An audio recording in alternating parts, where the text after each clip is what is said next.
pay for it than to try to fight it in court because they have to pay their attorney more.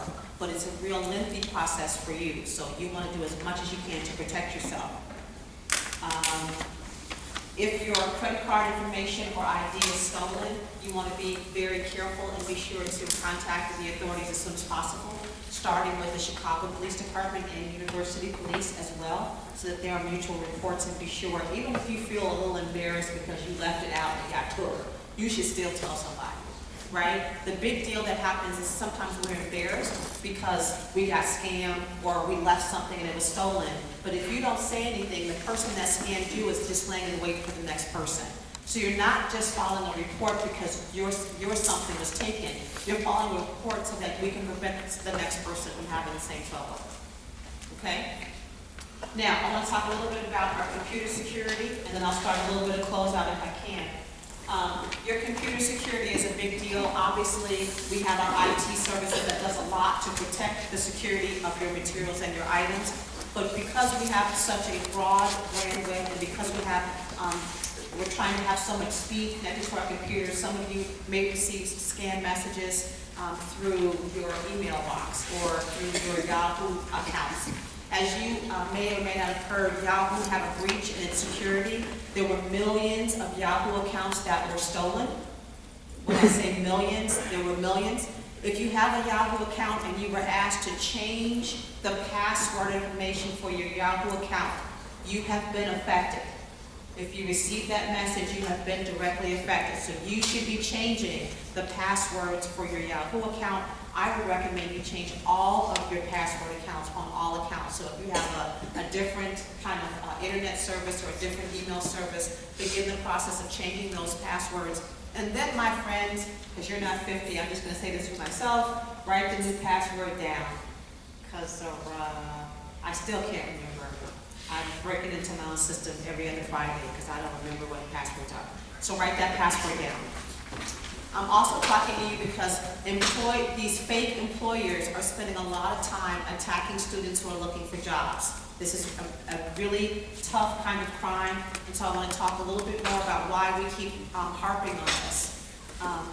When you go into an interview, if someone is inviting you to an interview, and you arrive at the address and it's an apartment building, it's just a house, they're going to be interviewing at the kitchen table, I'm going to ask you not to enter a person's private residence or property.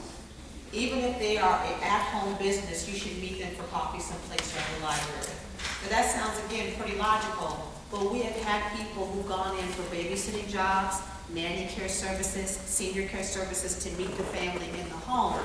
Once you're in that home, it becomes a he say, she say conversation.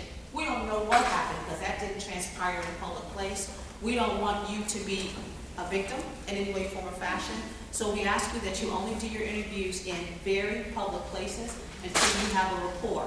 Also, you shouldn't have to pay a dime to apply to anything. Don't do that. This is what kills me. Well, you can get free grant money if you just send us $25. So let me just say this for the record. Grant money is not free money. There's no such thing. There are no free dollars for school. There are no free dollars for different activities. Those are all ploys and scams. And if that money was free, I trust that the government would put it online for free for you to access it. Confidently, you wouldn't have to pay a third party to get free information. So if it's got .gov in it, just go to .gov and look for it, right? Because that has to be open to the public. If you are in a situation where you're in an internship and you have a concern about harassment, if you have a concern about discrimination, just because you're working off campus doesn't mean that the resources that we have and the policies we have here don't work for you. They do.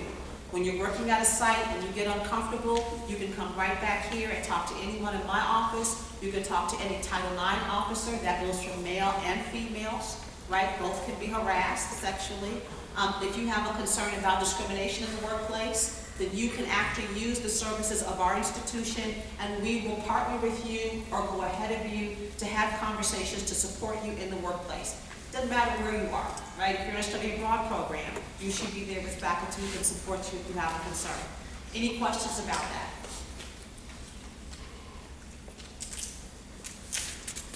You good? Got an LA baseball cap in the back. I got some non. You're feeling very chill. Okay. Couple of closing comments. Juniors, and I need to have you look in here. When I talk to employers, I want to share with you what employers are saying to us across industry. I want to give you a little bit of insight about what employers are looking for. One of the primary things that we're hearing from our employers that our students are not able to articulate is your ability to be a team player. I think that's strange for North Park because we all kind of do that all the time. And so I'm just going to assume that there's a disconnect between the work that you think is teamwork and your ability to articulate in the job force. We hear from a number of employers that our North Park students are phenomenal, they're great, they're hardworking, but you're not really talking about the way that you work in teams. Two, companies, nonprofits, faith-based institutions across the board want to know, for your own mental note if you're not writing this down, how well you deal with diverse situations and how well you deal with conflict. This is a big deal. It's coming up in interviews. It's coming up when people are asking how you deal with conflict, how you deal with diverse opportunities. And again, that's not being translated quite effectively, right? And so I need you to be mindful that at North Park, you have no excuse not to have had some exposure and some experience with those issues. You should be able to articulate that quite effectively. The third thing that we hear, particularly for those of you who are involved in Bible study, youth ministry, faith has been important, raise your hand. Leadership experience has come through your faith work. Some of us are having a difficult time in articulating to an employer how our faith work aligns with what that company may be looking for, right? Or we kind of fumble through that. You do not have to mask who you are or how your leadership is delivered, but you do need to be able to talk about the words that translate effectively. Your student leadership role is a student leadership role. Whether you did that for your church, your youth ministry, wherever you did that, it is still relevant, and we're going to ask you to stop leaving that out of the interview and off of your resume. We want that back on. That's an important part of your life, and there's value there. Okay? The last thing that we have some concerns about is when our students are graduated and you go out into the workforce and then you come back as alums. And I have the alumni portfolio, so I'm saying this in your junior year because of the kinds of conversations that I've been having with alumni. How many folks come in and tell me, I got my degree in business, in general business administration, and now I want to make the switch to finance, and I can't find a finance job?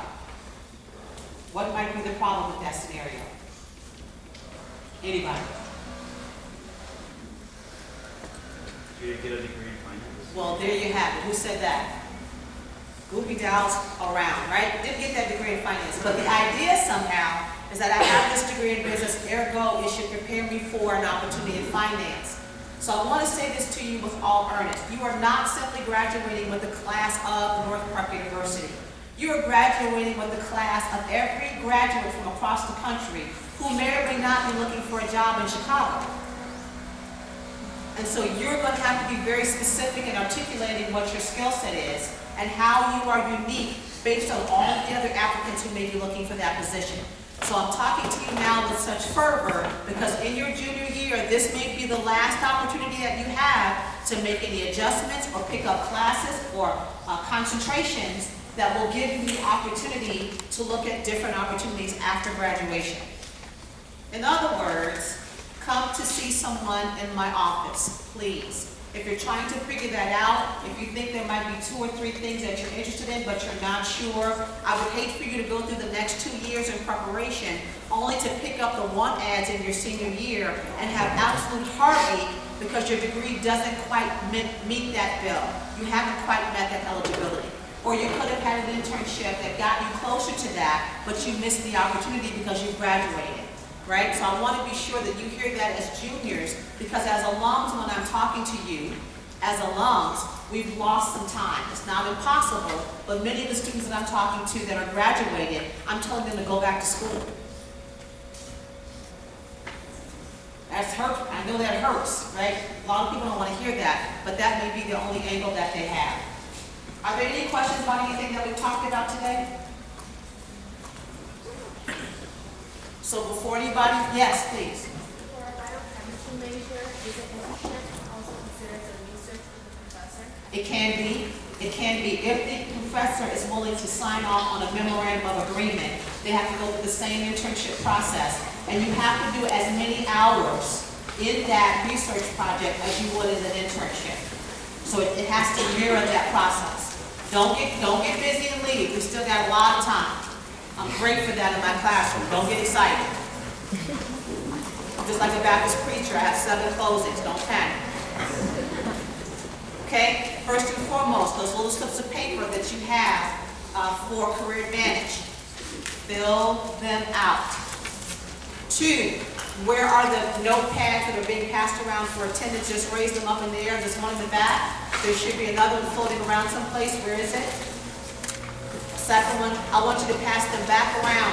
If you snuck in here late, I know you did, you will be at the end of my list. So don't try to squeeze your name in on a line, right? Make sure that you do your attendance so that we know that you're here. I want everybody to take a moment to make sure they sign in, because that's how you get credit for participation. Yes? Nobody move until we do those 2 things. Okay, juniors. How many of you, again, majors, you've declared you're in your major? You are taking you finally got to a place where you can take some classes you really like? Or are you still doing some electives? How many people are doing those hateful electives? Anybody got 1 or 2? Great, but you're finally doing the kind of classes that you like to have, yes? Yep. Okay, now, how many of you are doing a double major? Anyone? Double major. Fantastic. You need to nurse those majors equally. Make sure that you're talking to your faculty advisor. Whenever those 2 majors have mutual classes, be sure that they get counted in the right ways so that you don't finish one strong and then realize towards the end that you didn't have everything you needed for the second. So you really have to pay attention, particularly if those 2 majors are very different and they're in different departments or different divisions. You want to be sure that you're making that connection. Yes? Now, again, how many people have their resume? No, really, raise your hand like you mean it. How many people have one? How many people like the resume they have? I hear joking, I hear laughs. Okay, so here's the deal. If you're happy and you know it, clap your hands. Okay, if you're happy with your resume, clap your hands. You sound excited. How many of you have uploaded your resume into the Career Hub? Sucks to be you. So, you got this great resume, you like it, you clap, you gave yourself a pat on the back, but you haven't really uploaded it yet. If you have the courage, go ahead and upload your resume to the Career Hub. It takes Renee Tucker Martinez about 2 to 3 days. She will look it over and give you some feedback. Have courage. She's very nice. We have done a really good sweep of our Career Hub. I believe, I cross my heart and hope that there are no scam units in there. We've done a very, very good clean sweep of our hub, and we will keep doing that. So I do not believe we have anybody who will be giving you a hard time. Please upload your resume. Here's what happens.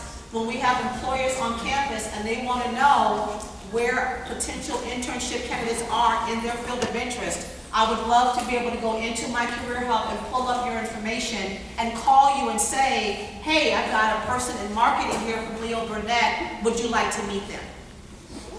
Hey, I've got an Athletico coming. Would you like to meet someone from Athletico?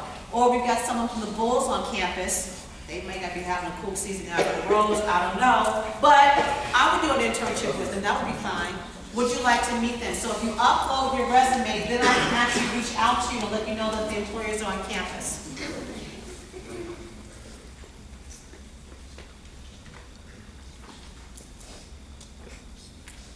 You all make me nervous. You look brilliant. You look well put together. You all tell me you got it.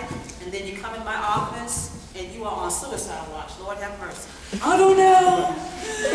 My mama says she's not going to send me the check if I get a C. Oh, just paid. Everybody knows, right? Everybody heard me? I love you. I still want you to come. I do. I'd rather you be in my office. But Lord help me if you don't follow these very simple guidelines, because it is painful when you should be having a conversation with Tanya about graduation and you are not.